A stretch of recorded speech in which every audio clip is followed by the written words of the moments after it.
Welcome to the No Psych, No Excuses podcast, where we have real, raw, authentic conversation. Here's your host, Kijuan Amey.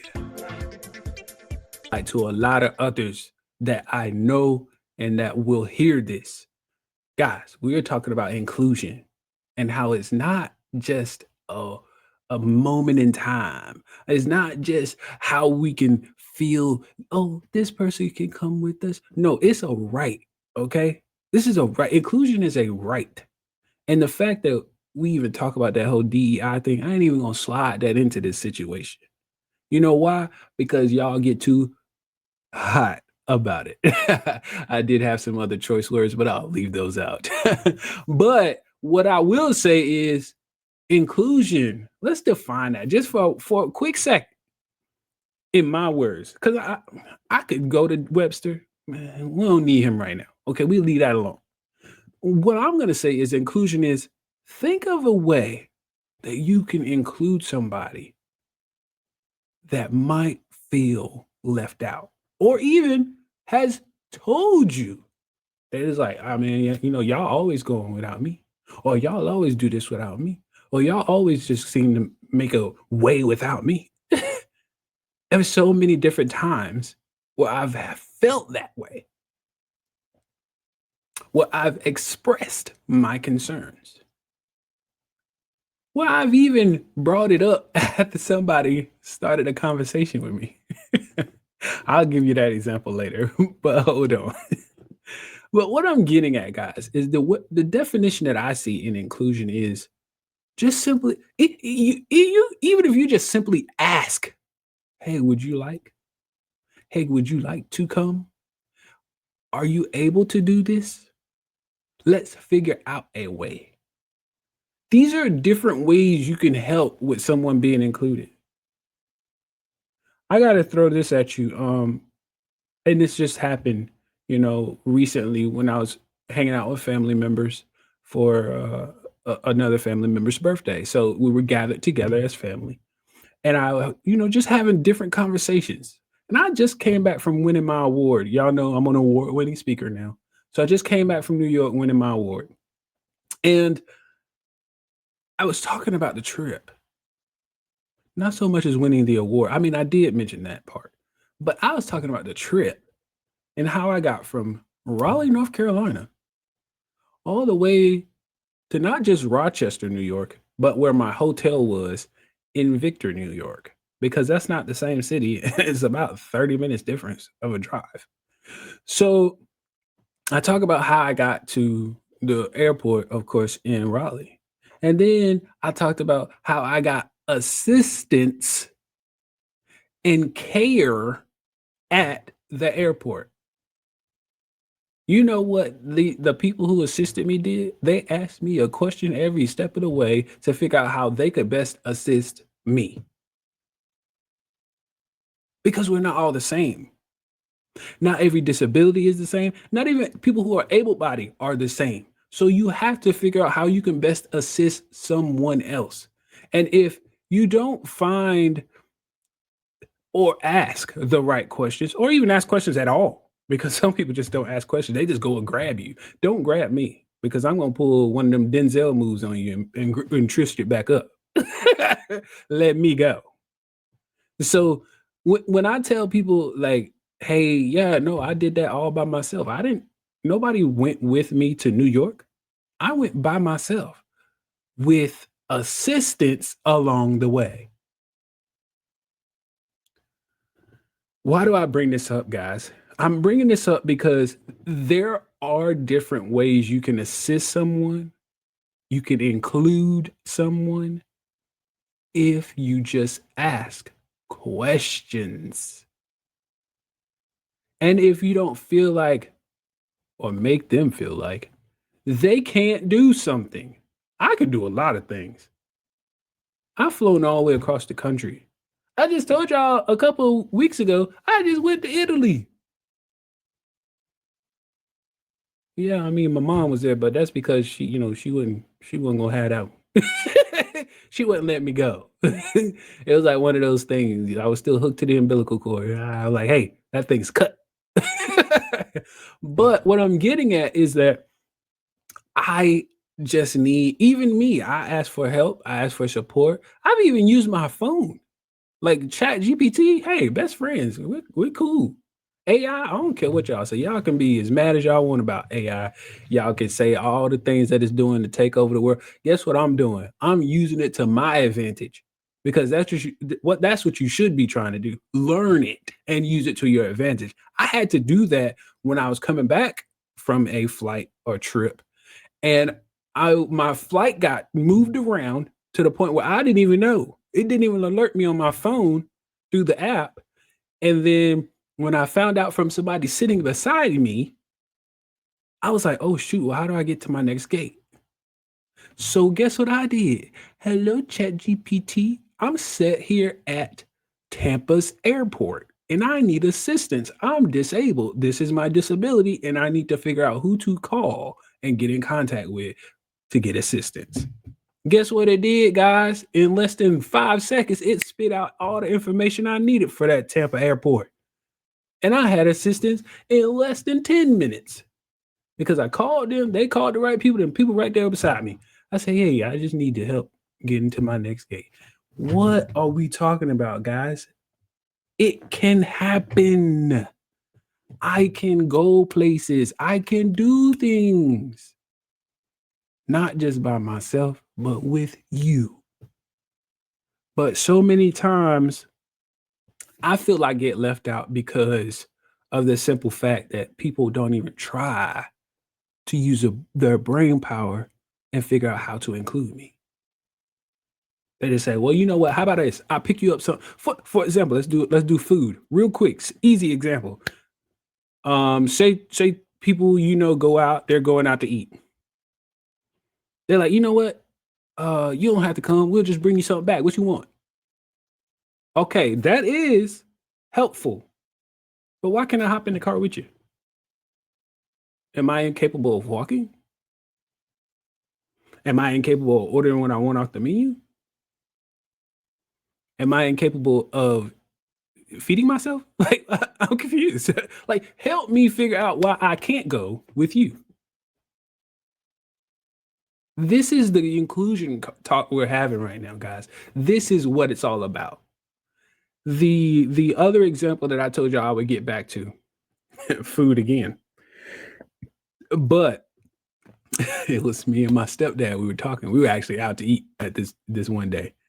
We were sitting at a restaurant. I was like, man, burgers really falling off, man. I really wish they would be better. Like burgers are really falling off. You get dry burgers, you get burgers that are too small. Like, and I'm just ranting on, ranting on, ranting on. Me and him both, because we both eat burgers. So uh he says, man, you ever tried that burger, that double bacon ranch burger from Chili's? I said, nah. He's like, what? You ain't never had that? I mean, shocked that I've never had it from Chili's. I said, no, I don't go to Chili's. You and my mom go to Chili's. And that's exactly what I did. And I did it purposefully so he could understand that y'all don't take me with you. It's just y'all two that go.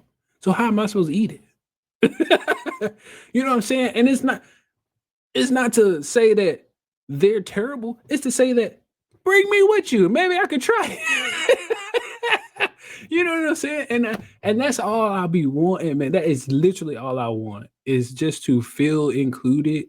I feel like I am reduced and sheltered almost. I can't stand being sheltered.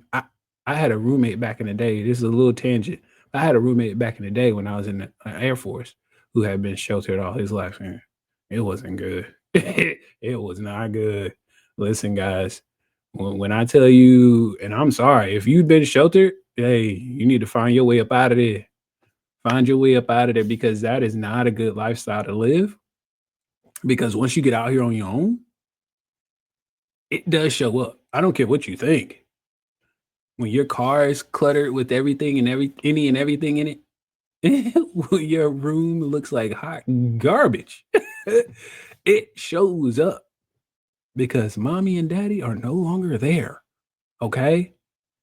So that's a little tangent I just wanted to go on. And guys, that's all I wanted to bring up for this first segment. Hey, listen, I'll see y'all in the next one. Faith But we it have till you make it.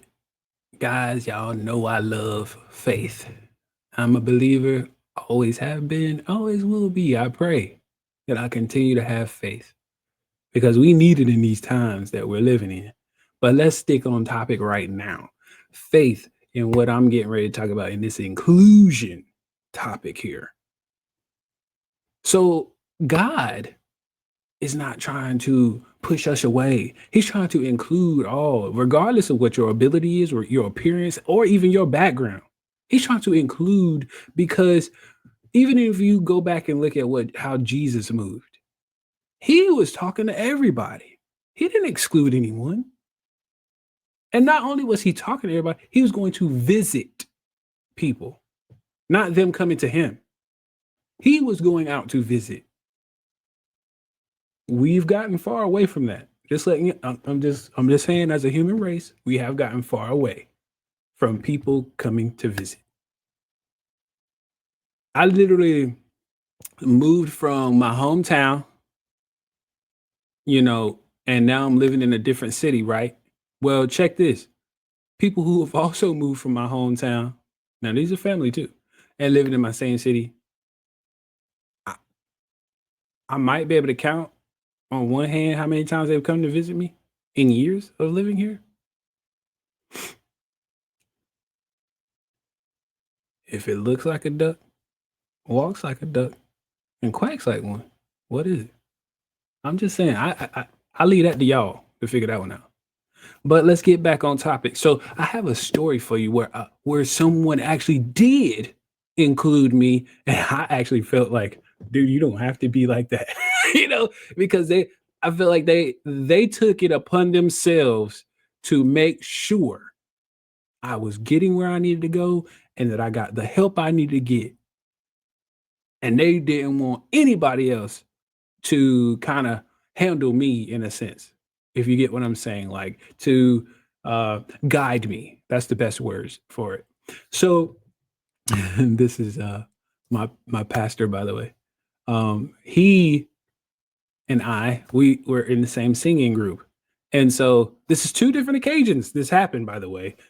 And I think it was in the same week.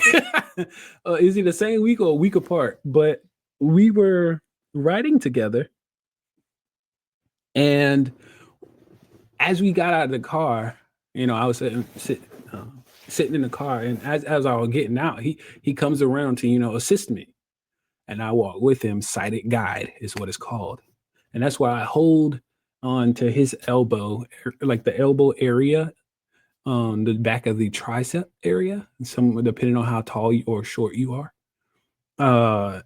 And he walks around, and one of the other guys in the group was trying to help me. And he said, hey, what are you doing? I was like, what happened? He's like, I'm assisting him. I'm guiding him. I got this. That's my job. And honestly, I just bursted out laughing. I was like, well, I mean, is it okay if he learns? what's, what's wrong with him learning? But he took pride in helping me. His his his movement and what he was saying was not to be, hey, get out of the way. It was to say that I want to do this because I brought him here, and now I'm not going to hand off my assignment to somebody else. I got him here, I'll get him back. You know what I'm saying? And so that's how I look at it. The second time, which is a little bit more funnier. And I'm going to tell you why in a second. You'll understand. So the second time is when we actually had to go to a singing event. Now, this time, it's not just me and him in the car. It's me, it's him, and it's his wife. So me and his wife are sitting on the same side. He's driving. Me and his wife are sitting on the same side. She's in the front. I'm in the back. So we hop out of the car, and her thought is simple. It's simple. Same thing I was thinking. She just walked me around the car, right? No harm, no foul, right? Nah, that's not the case. he got to the when we got to the other side of the car, he was like, "Uh, what? What are you? Why did you do that?" And she's like, "Do what?" And he was like, "I was coming to get him." And she was just like, I said, "Listen, don't take offense. He did the same thing to little Larry. It's okay. Do not take offense to this. He wants to make it his responsibility that I get around." And she was like, "Oh, okay." I was like, I'm pretty sure I just cut off some divisiveness right there because it was about to be something. I'm sure it was because all she was like, "Oh, I'm just helping him get around the car. What do you mean?" But it's so funny in how that happens that you do have people who want to help. I mean, seriously, want to help you, and then you have those that are just like, "Well, I'm sure you could figure it out, right? You've had training, right? You've done this before, right? What, it's been 8 years now? Yeah, it's been 8 years, but it'll be nice to know that you care." And I'm not saying nobody cares. I'm saying that the way he treated those moments showed me that regardless of where we are, regardless of who it is, he's going to step up and take that responsibility. And that's how it should be in the world we live in versus saying, "You're disabled. We'll find something else for you to do while we go do this." No, include me because I still love the things I used to do. Well, some of them, I won't say all of them. I still love the things I used to do. But the thing is, how can I be included instead of excluding me? And you don't have to figure it out by yourself. Ask me. Ask me. Well, how can we do this together? Ooh, you just open up a can of worms. Let's figure it out. Let's figure it out. I'm all about that because I am a brainiac and I love to figure things out. So yeah, guys, faith it till you make it. Excuse, execute, and elevate. Why do y'all know I'm about to go in on this? Why do y'all know that? I just feel it. I feel this. We have a connection right now. I'm going in on this, okay? I'm going in. Anywho, the excuse. Let's talk about that real quick because y'all know I don't like them, but we're gonna talk about it anyway. Um, why do y'all make excuses for us? Those who don't feel included is who I'm referring to, instead of trying to assist in finding a way around the excuse. Why do y'all make the excuse for us? We could probably tell you how we can get around this thing since we're living with the possibility of being excluded. I think so many times throughout a day about how I could do something.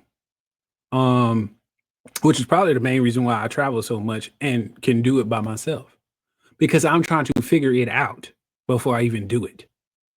There's so many times I get, I guess you say doubters, naysayers, however you want to phrase it, but it comes at a. It doesn't necessarily bother me in a sense of not being able to do it.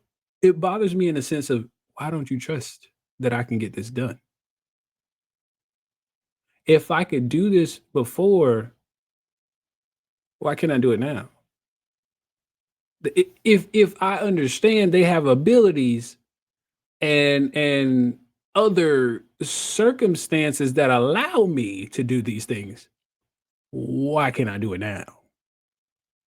See, guys, here's the thing. Excuses come from people who just don't know. If you don't know about something, try to figure it out. Problem solve it. That's how I see it. I mean, that's the best thing to do. You need to be trying to figure this thing out. I ain't actually doing no calculus or nothing. I'm just asking you to figure out a simple problem. Hey, if you know multiplication, come on, we can figure this thing out now. If you know how to divide, I think we can do it. If you can do those word problems, I'm pretty sure you can figure this out. Listen, the only thing I'm trying to say is if you are creating the excuse that Well, I just didn't know, so I don't think I don't know how you can do this, or we just really don't think it would be how do you know? I've never been there, or if I never done it, how do you know? You don't. So let's try to do it. If I were to say,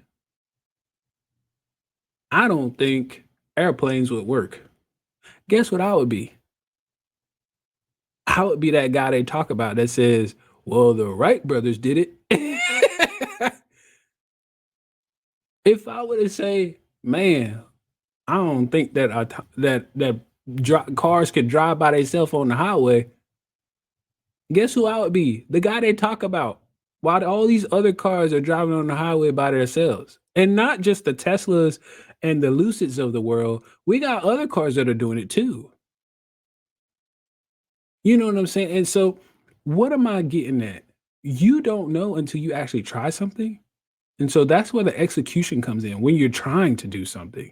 Don't just sit there and be like, well, we're going to stay over here in this excuse zone. That's where we're going to stay over there.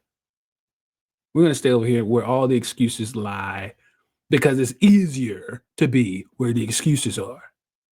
When it's time to execute, that's where it gets hard because that means you actually have to put forth effort. Whew, come on now. That's where you actually have to put forth some effort. And if you're telling me you don't have any effort, that's where we have a problem. Because I just feel like in today's day and age, we are all so laxed. We want things done for us. And not just done for us, we want it done for us now. There's no delay. Now hear me clearly, guys. Um, things are getting pretty rough in that do it now age. Because I'll tell you right now, with the layoffs and everything else that's coming, I mean fast food, they're about to soon just call it food, okay? They're gonna soon call that drive through. It's gonna stop being called fast food. Okay? Pretty soon. Unless somebody creates, the autonomy for the inside in which they are doing it because I am invested in something like that. But what I'm saying is we are gonna have to fix this at some point ourselves. That's what we elevate when you fix it yourself. When you think about something yourself, you're elevating. When you jump off of that excuse, you elevate. Think of it as a trampoline. The trampoline is the actual base of where the excuses lie. If all these excuses are around your feet, how about you jump up in the air and get away from them so they're not on your feet anymore? Let's just get away from them so we can, y'all heard the trampoline. When you jump up and off of it and you get your execution is the jump. But as you're jumping up in the air, guess what you're doing? You're elevating. Come on, man. Come on. Come on. That thing just hit me too. And so what I'm saying is we got to elevate in order to understand that, yes, people can be included, regardless of race, color, creed, denomination, gender, whatever it is, disability, I don't care, ability, I don't care what it is. We can all be included. I got one story in regards to inclusion. I don't know if anybody remembers back in the day, there was a young man by the name of Mosey Bogues that played for the Charlotte Hornets. This man, if I'm not mistaken, he has to be like the shortest dude that ever played NBA basketball. But guess what? He didn't stop. He just made sure he was faster than everybody. He didn't stop. He just made sure his fundamentals were way better than everybody's. He didn't stop. He just made sure he had a better ball, like he could shoot better than everybody. He didn't stop. He just made sure his handles was on the money. That's what it takes. You got to find what can make you better than everybody else because you're not growing. He was done. He was done growing, okay? He's still under 5'9". He was under 5'9". I think he was like 5'5" or 6". Listen, Mosey Bowes was little, not little. He was little with two L's together, little, and he still went into the NBA and figured it out, and was actually really darn good. Not just somebody who was like, "Oh yeah, I'm coming off the bench." He was a starter. He was in Space Jam, guys. You can't get in no movie unless you're actually good. He was the small guy in Space Jam that was they took the basketball and took their skills from him. I know y'all remember that scene, the first Space Jam, not the one with LeBron, the one with Michael Jordan. He was the short guy in that movie. And remember when he got his skills back, they gave him that ball and he was going crazy with the dribbles. He was getting it in. But that's all I want to say, guys. The 3 E's, man. The tool of the week. And it is a good one, especially for this conversation, because it's like a simple question. Like, you know how you go to fast food restaurants, like I was just talking about earlier. How may I help you today? That's a simple question, right? And then you go ordering. Well, it could be the same thing. Maybe how may I help you today? Or how can I best assist you? Or what's the best way to assist you? And then wait, because then I can tell you how I can be assisted. Simple as that, right, guys? See, we overcomplicate things versus making it simple. Questions help us. But I think I talked about this in one of my previous episodes. When did we move away from asking questions? When I was coming up in grade school, I was told to raise my hand and ask a question when I needed to know something. We don't have to raise our hand, but we do have to ask questions. There are questions that need to be answered, and the ones I just threw out at y'all are good ones, okay? When it comes to assisting anyone, first and foremost, but even more so specifically disabilities, or as I say, different abilities, because not all disabilities are equal. You might have somebody like myself, blind. You might have somebody with MS, multiple sclerosis. You might have somebody with cerebral palsy. You might have somebody who's autistic. You know, I have somebody that's in a wheelchair. You never know. But asking them what's the best way to help them is the best way to go about it. Why do I say that? Because that means you actually want to serve in the best capacity. Now, I've had this happen, and I need to bring this up because it just happened recently. I was getting off the flight, I think. I think I was getting off the flight from New York. And I was in Charlotte, and they were trying to assist me off the plane. And the guy grabs my arm. And I said, whoa, no. And it's not that I don't want him touching me. That's not the proper way to guide someone without sight. Even children are not supposed to be led. They are actually supposed to hold on to you. Why do I say that? Because they're so little, you're more powerful than they are. So if you're yanking them, they're being drugged versus them having to keep up with your pace. Now, if I'm holding on to you, is a difference. And I'm going to tell you how. Me holding on to you, say you step off a curb and you might trip, which I've actually had somebody trip before. They didn't fall, but they did trip. Guess what I did? Since I was holding on to them, I let go because I didn't know if they were going to fall or not. I don't know if you fall into traffic. I don't know how far you're falling. I don't know if you're falling down step. I just know you stepped wrong and it felt bad. But guess what would have happened if you were holding me? I wouldn't have any control of if I couldn't pull back against you because you're holding me. So now we're both in a bad predicament. And so these are why I bring up questions like that. What's the best way I can help you? What is the best way I can assist you? How may I help you? Yes, first off, I'm 100% blind. I just need to let you know that. So usually the best way to assist me, and now I'll go from there, simply like that. Look, y'all don't understand. I get some of the best assistants at the airport because they know, like it's. I'm pretty sure they get training on it, but they ask the question first instead of just saying, "Come on now, let me yank you." Don't do that. Hey, player, you want to find out real quick how I can get upset? Do that. Okay. But that's the tool of the week. And now we are in one of my favorite topics, and that is the no excuse zone. Because y'all know I don't like excuses. And if it's anybody who can try to defy one, it's me. But here in the inclusion realm of what we're talking about today with the no excuse zone, guys, let's just leave them at the door. Y'all have heard the topic of conversation. Y'all have heard all the different things that I brought up, like the three E's. You know that I laid it out for you.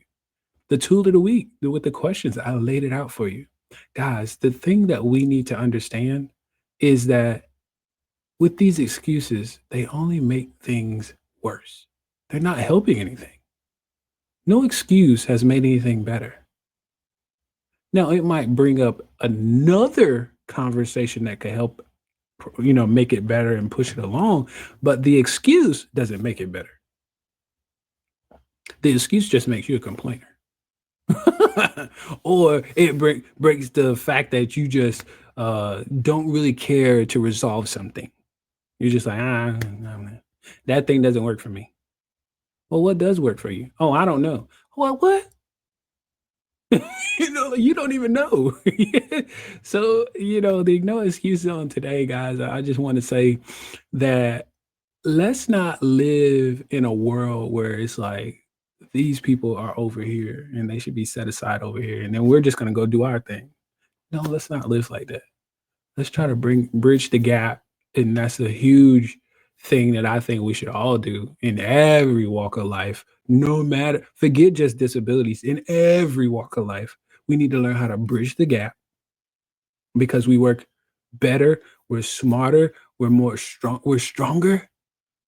Where unity is the biggest thing that makes a lot of things work. Now, just think about, let's go for a big business like Amazon. Without all of those people that work for Amazon, it doesn't work. It does not work. Yes, I get it. They're trying to go to robots. I get that. But before they get there, right now, they have to hire people. Without those people, it does not work.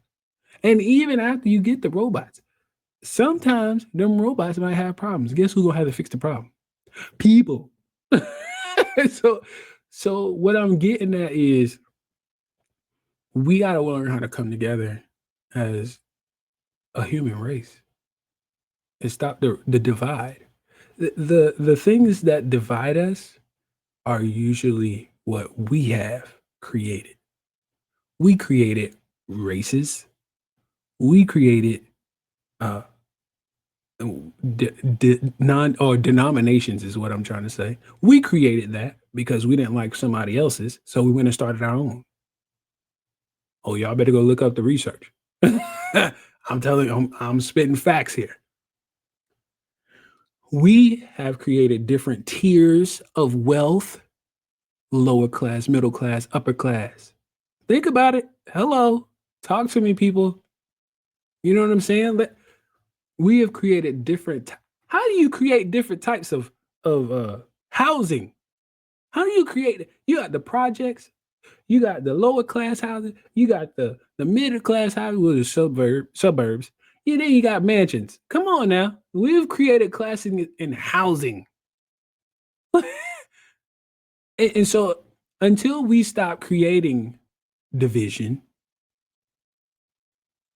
there will always be division. So we got to stop doing that. We need to unite and come back to just that one thing, the human race, because we all started from one place. But yet, as soon as we separated, it was over. As the branches of trees got bigger and grew further and further out, forget about it. How they say it in New York, forget about it. And so we got to stop creating excuses. We have to grow together and include others, including myself. I want to include you as well in my journey, like how I live life. I don't mind telling people my story. They always ask me, is there, oh my gosh, I don't want to get too offensive. How? How would you get offensive? Are you trying to be offensive? Now, that's a different question. But if you're asking me my story, you're not offending me. I'm gladly tell you. If you're asking me how I deal with something, I'll gladly tell you because I want you to understand me. And when we do that, we grow together. There's unity. So, guys, I'll leave y'all with that. It's been a great episode. Hey, I just want to be included. That's all it is. We just want to be included. And I know you do too. So, just because you can't believe it, can't see it, doesn't mean you can't achieve it. Peace out.